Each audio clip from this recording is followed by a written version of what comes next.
Hello everyone, welcome to civil tech solution. आज हम MCQ question देखेंगे स्केल का, जो कि प्रीवियस ईयर में आया हुआ है। आप लोग जानते हैं हम यूपीट्रिपलएससी में आई हुई वैकेंसी नक्शा नवीस और मानचित्रक का फुल कोर्स लेकर आए हैं, जिसमें हम लोग कंसेप्ट और एमसीक्यू का भी डिस्कशन कर रहे हैं। बाद में आप लोगों के बहुत सारी चीजें आप लोगों के लिए करने वाले हम लोग, जैसे प्रैक्टिस सेट है ना, जैसे कि आपका टेस्ट सीरीज, बहुत सारी चीजें लॉन्च होने वाली है। तो हम देखिए सारे फुल कोर्स यानी डिटेल में क्लासेस आपके एप्लीकेशन पे चल रही है, रेगुलरिटी बनाई गई है एप्लीकेशन पे, है ना। तो यदि आप लोगों ने अभी तक परचेज नहीं किया है तो जाइए सिविल टेक सोल्यूशन डाउनलोड कर लीजिए और एप्लीकेशन पे परचेज कर लीजिए, क्योंकि बहुत सारी चीजें आप लोगों के लिए फ्री ऑफ कॉस्ट रखी गई है ना। और इसका जो यूपीट्रिपलएससी में नक्शा नवीस और मानचित्र का इसका कोर्स मिनिमम रखा गया, बहुत ज्यादा नहीं रखा गया है। आप लोग जाइए विजिट करिए, क्योंकि 20 तारीख के बाद क्या हो जाएगा आपका प्राइस बढ़ने वाला। ठीक है, देखिए पहला क्वेश्चन क्या कह रहा है कि which scale is used in drying of small component eight watch part. यानी कह रहा है कि मतलब कि छोटे उपकरणों जैसे घड़ियों आदि के अवयवों के आरेखन में निम्नलिखित में कौन सा पैमाना उपयोग में लिया जाता है। छोटे चीजों को, जब छोटे चीजों को आप ड्राइंग बनाएंगे ना तो दिखाई नहीं देगा। जैसे घड़ी, मोबाइल के छोटे छोटे पुर्जे होते हैं, तो उसको हम ड्राइंग पे बढ़ा करके बनाते हैं, उसको बड़ा करके बनाते हैं। तो इनलार्ज क्या हो जाएगा भाई, इनलार्ज, है ना, क्या हो जाएगा, इनलार्ज स्केल। भाई छोटे को बना देंगे 2 mm 3 mm का, ड्राइंग शीट पे दिखेगा नहीं, तो उसको हम बढ़ा करके बनाते हैं, है ना। उसके बाद आता है कि आपका बड़ी चीजें, जैसे सिविल का बिल्डिंग बनाना है, बहुत बड़ी चीजें, तो उसको हम क्या कहते हैं, छोटा करके बनाते हैं, तो उसे कहते हैं रिड्यूसिंग स्केल। उसे क्या कहते हैं, रिड्यूसिंग। बड़े चीजों को छोटा बना दीजिए, छोटे चीजों को बड़ा बना दीजिए। उसके बाद जो जितना बड़ा है उतना ही बड़ा बना देंगे, तो उसे कहते हैं फुल साइज स्केल। इसका एक और नाम है नो स्केल। इसका एक और नाम क्या है भाई, नो स्केल, है ना। ये भी आपको पता होगा, जो रिड्यूसिंग स्केल का आरएफ होता है वो 1 से कम होता है।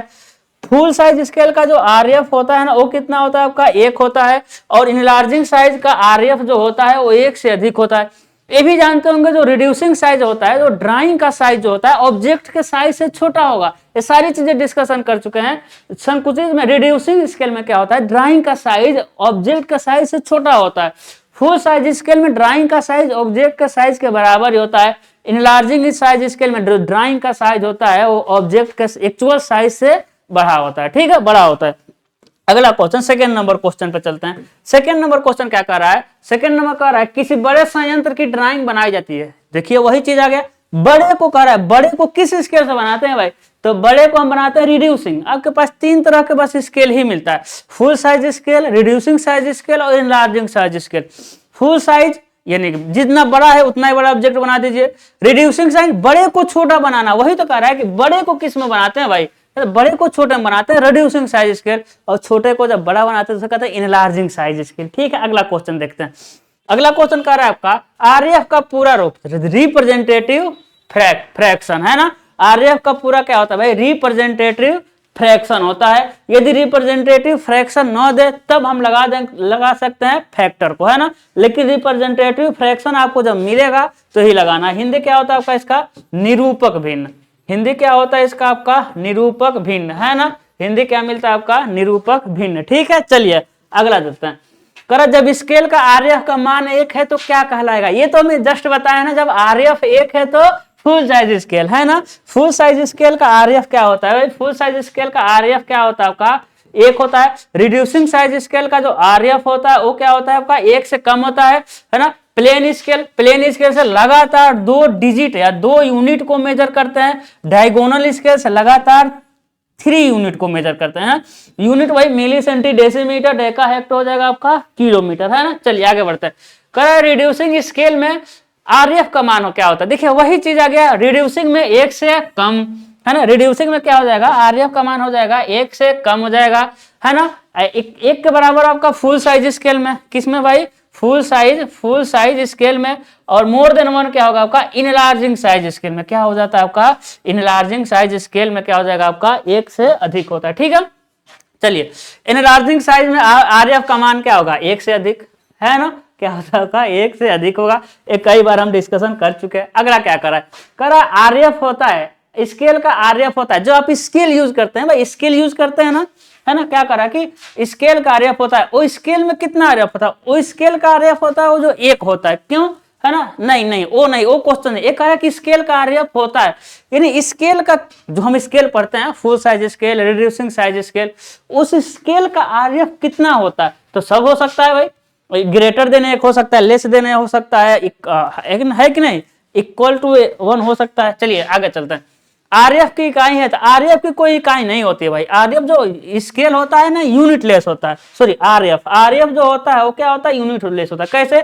क्योंकि आरेखन में प्रदर्शित वस्तु की माप, आरेखन में प्रदर्शित वस्तु की माप, है ना, आरेखन में प्रदर्शित वस्तु की माप अपान में वस्तु की वास्तविक माप, है ना। तो वास्तविक ऊपर भी क्या मिल रहा है भाई, अपान में वस्तु की वास्तविक माप, ऊपर भी माप नीचे भी माप। तो आरएफ क्या होता है आपका, यूनिट लेस होता है। आरएफ क्या होता है आपका, यूनिट लेस होता है। आरएफ क्या मिल जाएगा आपको, यूनिट लेस हो जाएगा। ठीक है, अगला कर रहा है मिनी ड्राफ्टर के स्केल का आरएफ है, जो आप एमडी यूज करते हैं, उसका आरएफ कितना है।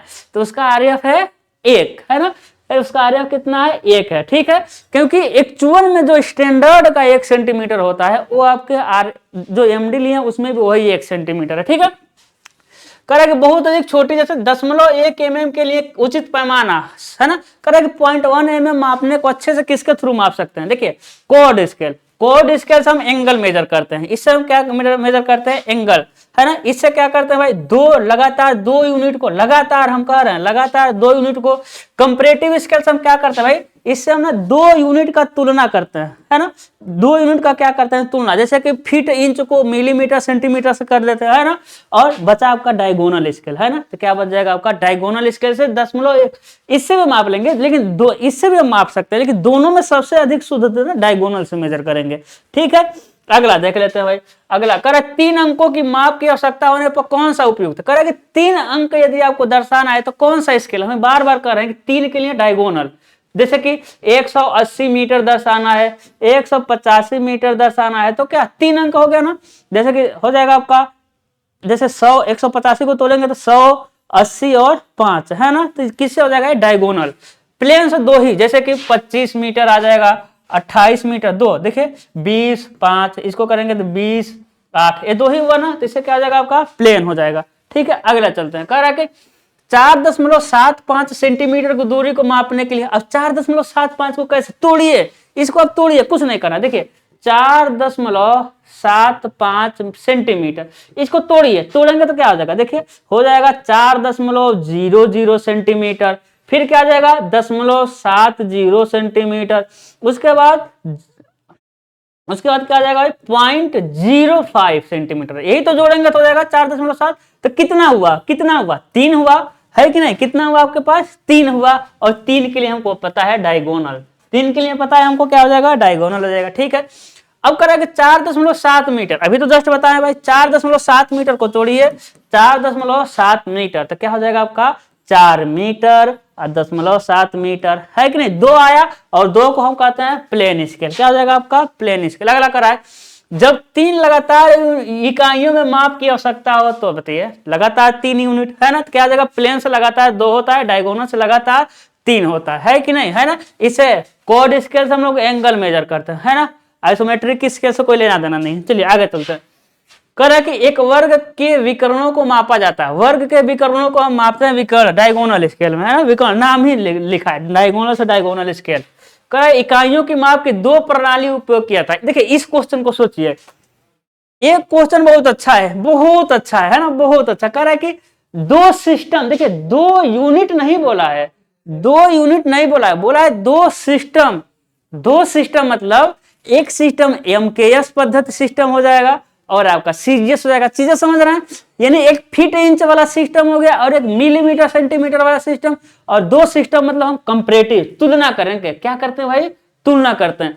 प्लेन स्केल से लगातार 2 यूनिट को, डायगोनल स्केल से लगातार 3 यूनिट को, है ना। वर्नियर स्केल से बहुत छोटा जो होता है, बहुत छोटा यूनिट को एक्यूरेसी से मेजर करते हैं। डायगोनल स्केल क्या होता है, वर्नियर स्केल जो होता है वो प्लेन स्केल और वर्नियर स्केल का क्या होता है, कॉम्बिनेशन होता है। क्या होता है आपका, कॉम्बिनेशन होता है। ठीक है, तो यहाँ आपका स्केल का खत्म होता है ना। कुछ न्यूमेरिकल लेकर आए थे, बाकी हम और भी सारा न्यूमेरिकल कराने वाले हैं। ठीक है, तो कोर्स एप्लीकेशन पे चल रहा है, आप लोग एप्लीकेशन पे जाइए, क्योंकि 20 तारीख के बाद प्राइस क्या हो जाएगा, बढ़ जाएगा, है ना। और हम बता रहे कि इतना डिटेल में हम क्लासेस लेते हैं कि थोड़ा भी फंसने का, कंफ्यूजन या कंसेप्ट में कमी रहने ही नहीं देते हैं, फंसने का थोड़ा चांस भी नहीं रहेगा। ठीक है, तो मिलते हैं किसी और लेक्चर में किसी और टॉपिक के साथ। अपना बहुत बहुत ख्याल रखिएगा। Good luck.